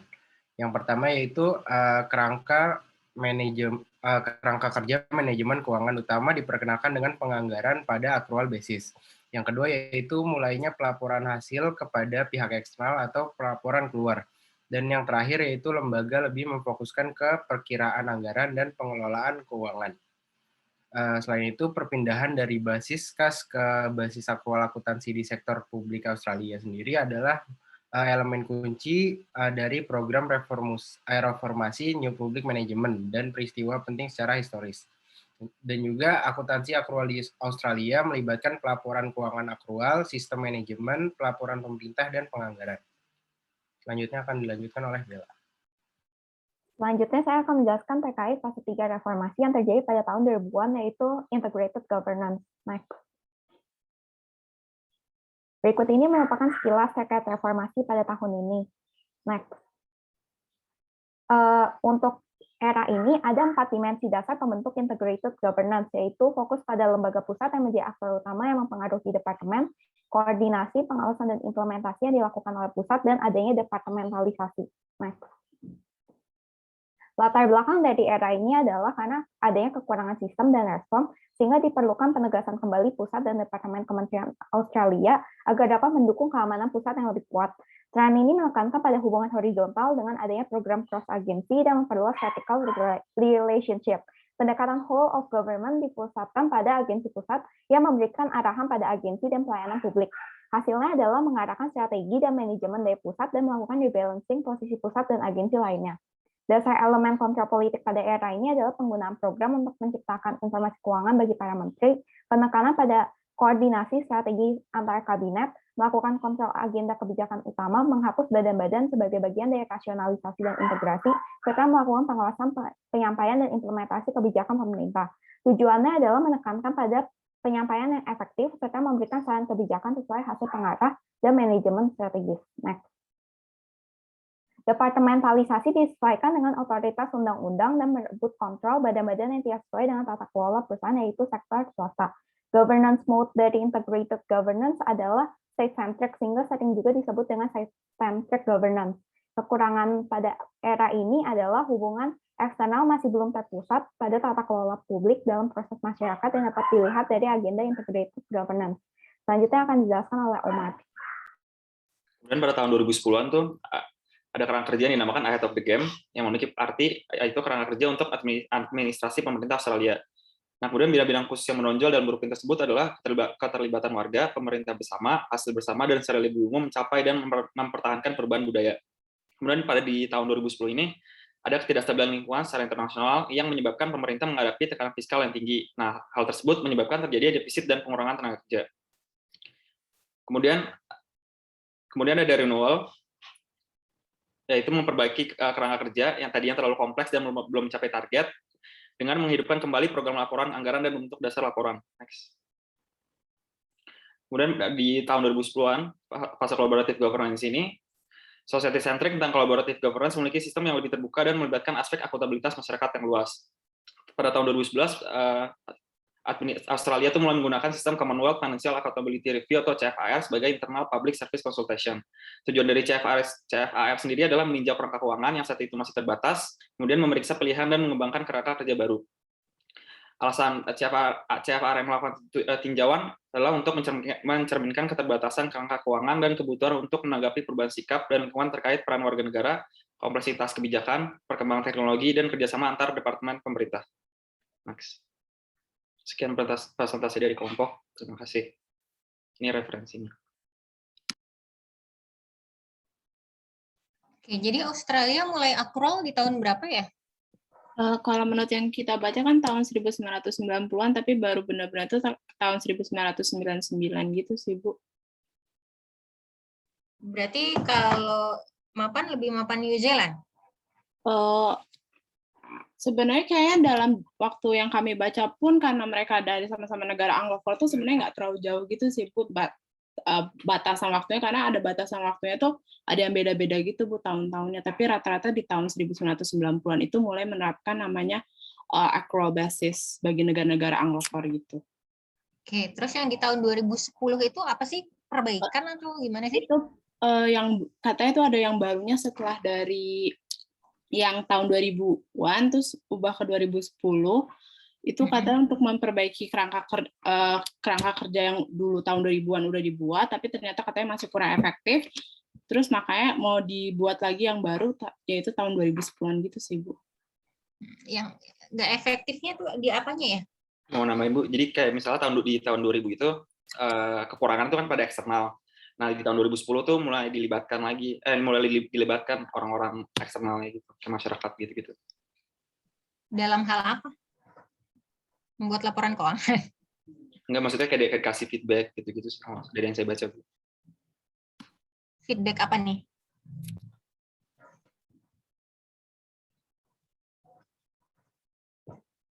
Feedback apa?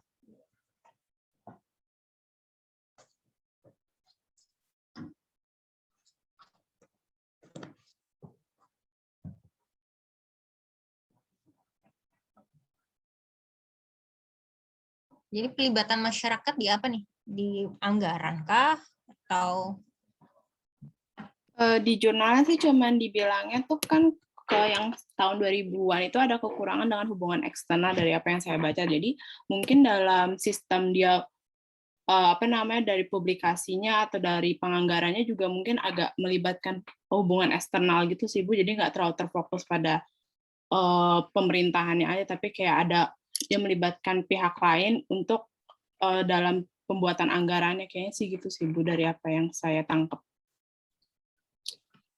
ini based on buku ya? Kalau dari bukunya siapa? Elwood ya?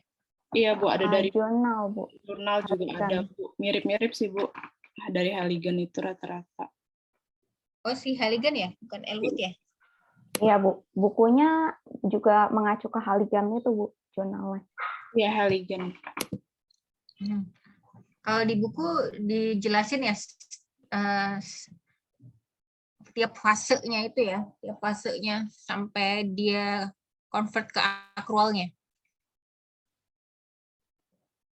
Kalau di buku lebih secara kayak gini Bu, kayak sekilas dari tahun ke tahun. Tapi kalau misalnya dari ada satu jurnal yang benar-benar membahas tentang perubahan dari cash ke accrual itu Bu. Oke, berarti titik dia berubah cash ke accrual itu di tahun berapa? Titiknya itu? Di tahun 90-an. Yang NPM sih Bu, 90-an. Oh, jadi pas NPM itu ya? Iya, 90-an.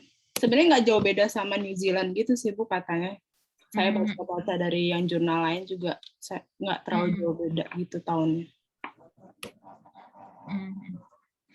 Oke. Berarti negara yang menggaungkan NPM ini termasuk salah satunya ini ya, Australia, New Zealand, UK, sama apa tadi? Oh, kayaknya Kanada ya? Ya, negara-negara Anglophone gitu. Oke. Kita nggak ada yang bahas Kanada ya? Oke. Thank you. Ada yang lain yang mau komen? Silakan. Halo kelompok. Silakan Isma. Mau tanya tentang collaborative governance itu tadi gimana ya? Apakah sebelumnya governance-nya individual gitu atau gimana? Mau tanya yang itu sih kayak. Kan tadinya tuh waktu tahun 1980 masalah tuh tadi private.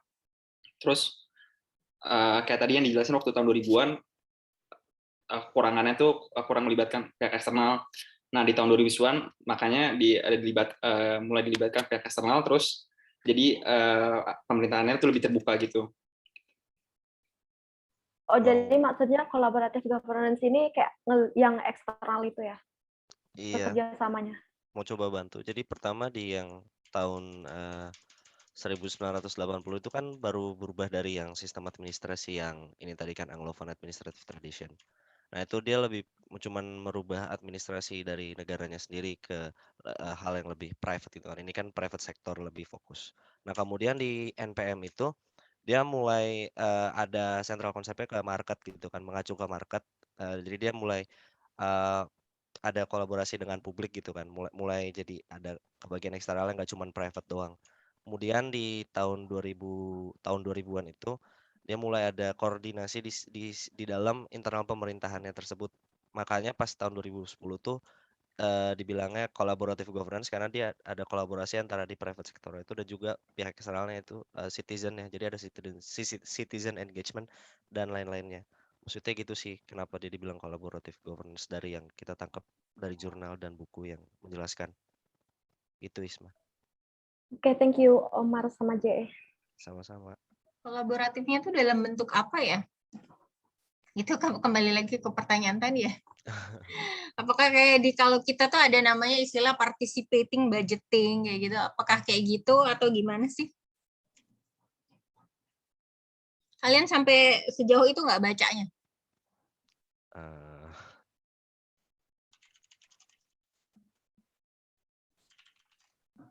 Kayaknya yang di buku yang di buku atau di jurnalnya sih nggak terlalu sih Bu, cuman jelasin kayak ada collaborative governance-nya gitu. Adanya pokoknya intinya ada partisipasi dari masyarakat yang sebelumnya itu untuk mengantisipasi atau memperbaiki kelemahan yang ada di tahun 2000-an gitu sih Bu intinya. Ada engagement ke masyarakatnya doang katanya. Tapi kalau dalam hal apa ya, maksudnya masyarakat tuh kontributnya di apa gitu, itu yang nggak terlalu kayaknya sih Bu, saya belum ada jelas untuk di bagian apa gitu.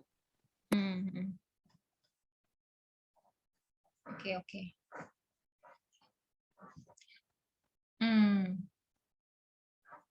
Oke. Thank you. Yang lain?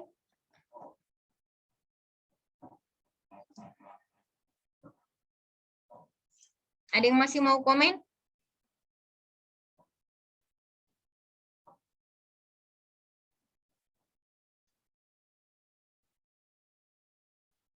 Oke. Thank you Australia. Terima kasih Bu. Oke. Nah, tadi kalau dari semua negara yang sudah kalian presentasikan itu kan sebenarnya motornya sama ya. NPM gitu ya.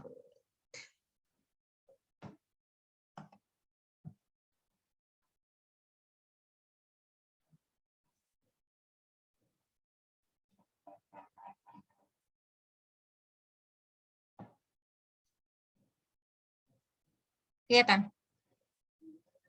Masih kelihatan, Bu. Belum ya?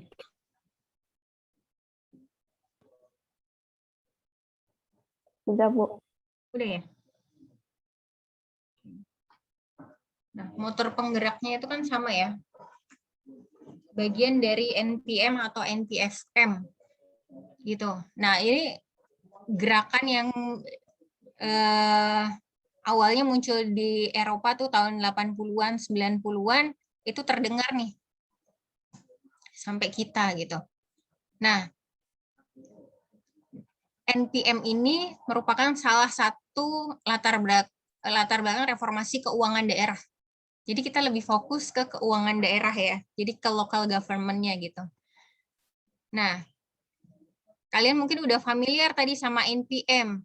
Jadi gampangnya tuh ya, NPM itu keyword-nya tuh dia kayak istilahnya pengennya pemerintahan itu juga dikelola kayak swasta gitu. Jadi manajemennya profesional, ada standar kinerja dan pengukuran kinerja. Makanya sekarang di pemerintahan atau di kementerian-kementerian ada yang namanya KPI gitu. Terus penekanan yang lebih besar terhadap pengendalian output dan outcome, pemecahan unit-unit kerja di sektor publik. Nah, kalau tadi kan beberapa dari kalian sudah sebut tentang desentralisasi. Ya kan, itu kan dipecah-pecah. Gitu. Kemudian menciptakan persaingan di sektor publik. Nah, ini yang sebelumnya kita nggak ada persaingan. Dulu istilahnya Pertamina nggak ada saingannya, sekarang mulai dibuka. Gitu. Terus pengadopsian gaya manajemen di sektor publik, sektor bisnis ke sektor publik, dan penekanan pada disiplin dan penghematan yang lebih besar dalam menggunakan sumber daya. Nah, keyword dari NPM itu bagaimana kita mengelola pemerintahan itu seprofesional mungkin, seperti kayak kita mengelola bisnis. Itu keyword dari NPM itu. Nah, selain itu selain NPM yang melatar belakangi reformasi keuangan daerah itu ada proses demokratisasi, globalisasi, dan re-eventing government. Nah, kalau menurut si Osborne dan Gabler tahun 92, re-eventing government ya ini, pemerintah sebenarnya hampir-hampir sama kayak NPM lah ya. Jadi yang berorientasi pada pengarahan bukan produksi. Jadi harapannya itu pemerintah itu directing lah atau delegating. Jangan semuanya diproduksi pemerintah gitu. Kalau bisa listrik tuh jangan cuma PLN. Harapannya tuh gitu. Atau pemberdayaan bukan hanya melayani. Kemudian yang kompetitif digerakkan oleh misi, berorientasi hasil, dan seterusnya. Nah, reinventing government ini intinya sama sebenarnya. Sama gerakan NPM tadi. Nah, kemudian selain itu, hal lain yang melatar belakangi reformasi keuangan daerah, kalau di Indonesia sendiri yaitu reformasi di Indonesia. Pengennya negara itu bebas, bersih dari KKN, kemudian adanya desentralisasi dan tuntutan good governance. Nah, kita kan mulai desentralisasi tahun berapa yaitu 2004 ya, 2003-2004. Yang istilahnya semua nggak dari pemerintah pusat. Sekarang pemerintah daerah tuh punya otonomi daerah gitu ya. Bahkan kepala daerah yang gubernur kayak gitu kan dulu sebelum desentralisasi kan dulu ditunjuk oleh presiden. Nah, sekarang ada pemilu kada. Nah, itu salah satu bentuk otonomi daerah atau desentralisasi. Dan latar belakang lain adalah berbagai permasalahan di bidang pengelolaan keuangan daerah. Jadi kita fokus di local government. Nah, permasalahannya itu apa aja? Nah, itu beberapa daerah memiliki kapasitas fiskalnya tinggi, namun IPM-nya rendah. Dia kapasitas fiskalnya tinggi nih, namun indeks pembangunan manusianya rendah. Kemudian penyerapan dana APBD itu belum optimal. Istilahnya hanya misalnya 100M yang dipakai cuma 40-60M. Nah, ini kan berarti kan budget spending-nya masih rendah. Ada program-program yang nggak dijalankan. Kemudian sebagian besar audit laporan keuangan pemerintah itu belum WTP. Ini di awal-awal reformasi ya. Kalau sekarang sih yang WTP udah banyak. Kemudian masalah lain yaitu peralihan dari cash lewat accrual ke accrual basis. Nah dari sini nih di 2023-2024 itu ada tiga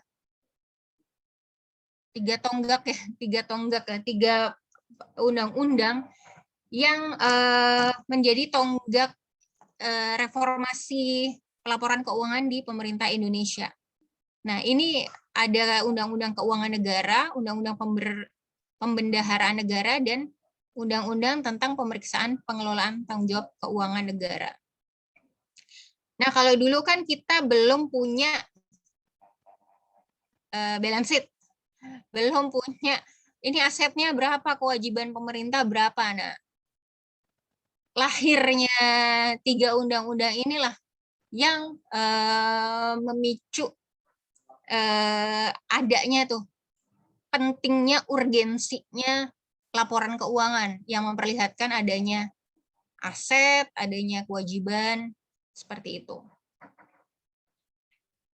Nah, ini gambaran umum akuntansi keuangan berbasis akrual. Nah, produk hukumnya ini ya, dasar hukumnya tadi, yang Undang-Undang nomor 17 tahun 2003. Nah, ini udah di state nih, apa itu pendapatan, apa itu belanja. Nah, ini udah mulai bau-bau akrual nih di 2003, definisi pendapatan dan definisi belanja. Kemudian yang di pasal di Undang-Undang tahun 2003, di sini disebut bahwa ketentuan mengenai pengakuan dan pengukuran pendapatan belanja selambat-lambatnya 5 tahun. Berarti kan harusnya 2003 ke 5 tahun kan harusnya 2008 ya. Di state lagi di 2004. bahwa ini selambat-lambatnya tahun 2008. Nah, ternyata kenyataannya kita accrual itu di 2015, padahal menurut undang-undang itu harusnya 2008. Gitu. Nah, ini produk hukumnya, kemudian produk hukum itu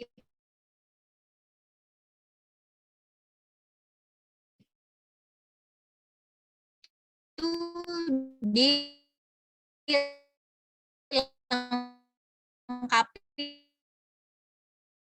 dengan berbasis 2021. Nah, yang 2021 ini baru akan berlaku untuk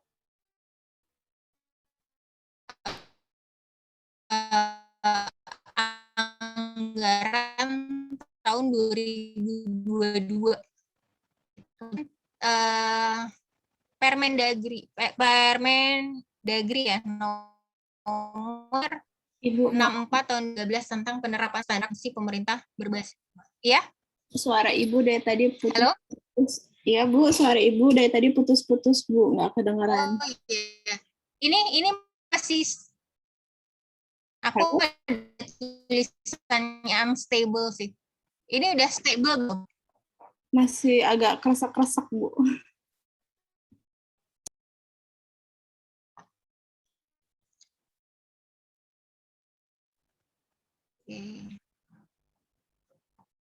Oke, ini oke?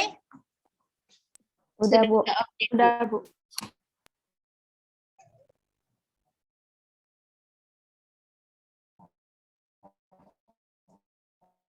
Oke.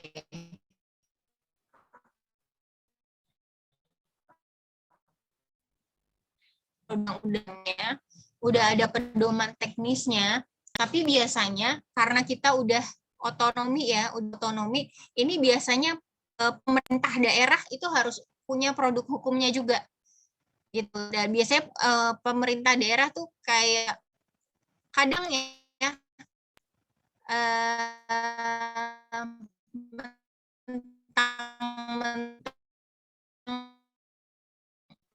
udah otonomi, kadang kalau pemerintah daerahnya tidak mengeluarkan produk atau pedoman teknisnya, itu kadang belum ya, pemerintah punya ada produk hukum, jadi di tiap Pemda nanti biasanya dilengkapi gitu produk hukumnya atau pedoman. Nah, nggak usah saya jelasin lagi ya manfaat akuntansi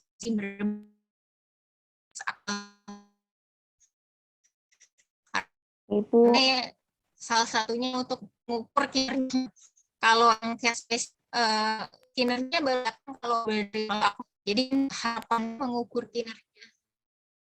Iya. Ibu maaf Bu, suaranya putus-putus lagi Bu, sama PPT-nya nggak berubah Bu. Masih di slide 10 Bu.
Halo? Ya, Bu. Oke. Tumben ini begini, kalau dilihat dari sinyalnya 2 garis. Oke, lanjut ya.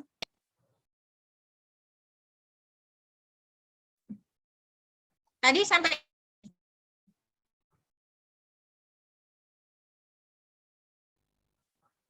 udah kelihatan PPT-nya? Belum, Bu, masih hitam.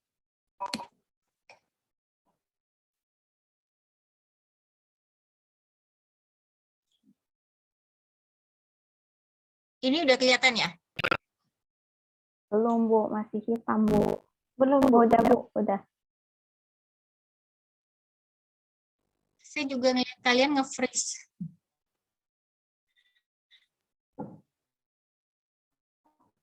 Oke. Ini tumben.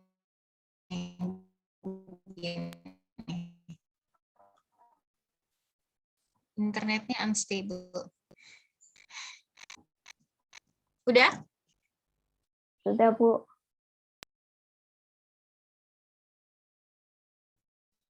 Udah tampak ya? Sudah, Bu. Sudah, Bu.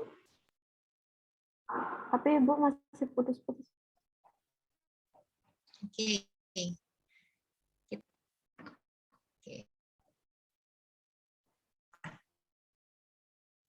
Halo? Halo, Bu. Ya, oke ya.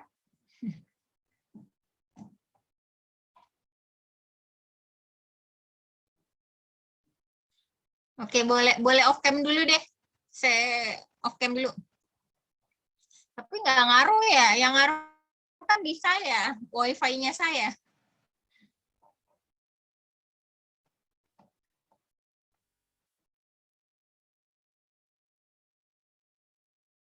Oke, kita lanjut ya. Baik, Bu. Nah, kalau manfaat akuntansi akrual kan kalian udah paham ya pasti ya.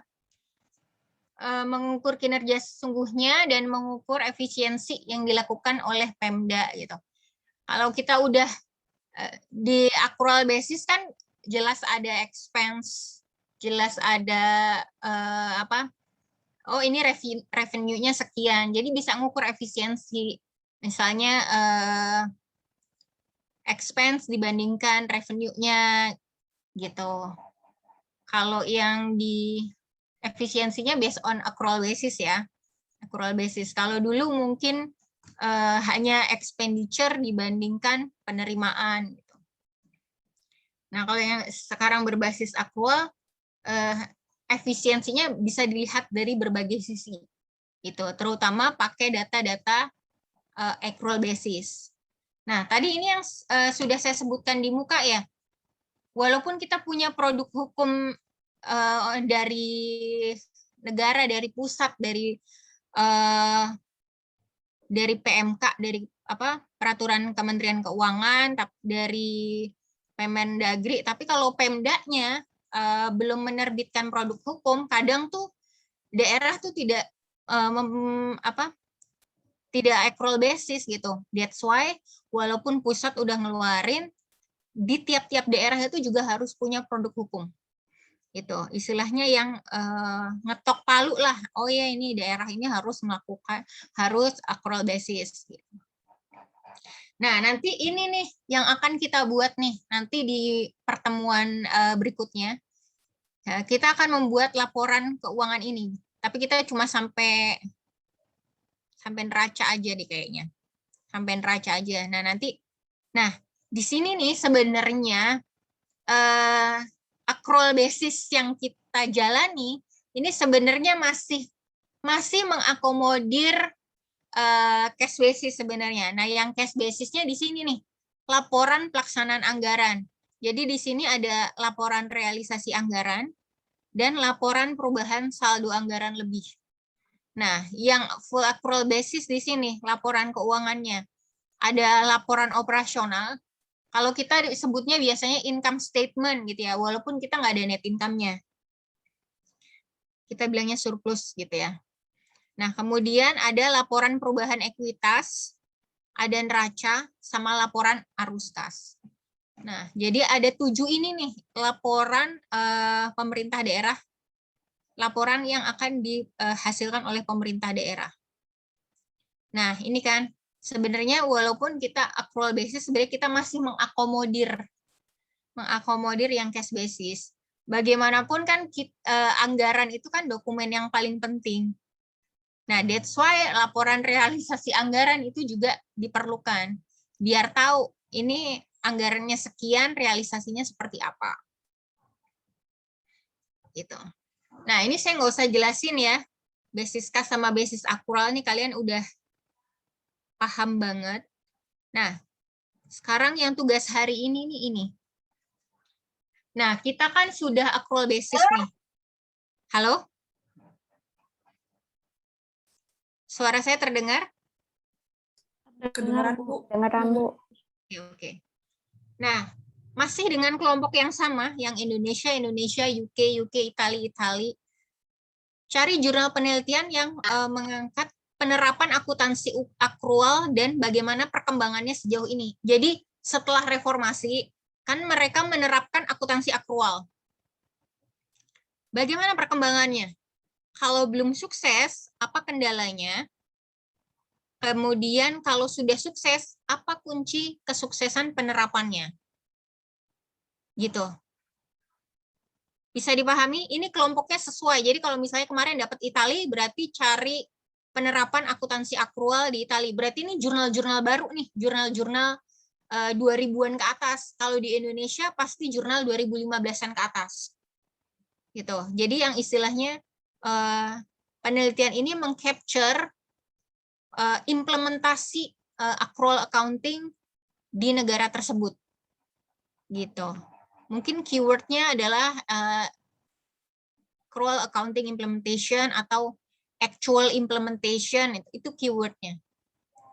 Bisa dipahami? Bisa, Bu. Oke. Nanti ke breakout room, kita konsultasikan jurnalnya. Saya nggak mau ada yang salah lagi, salah jurnal gitu ya.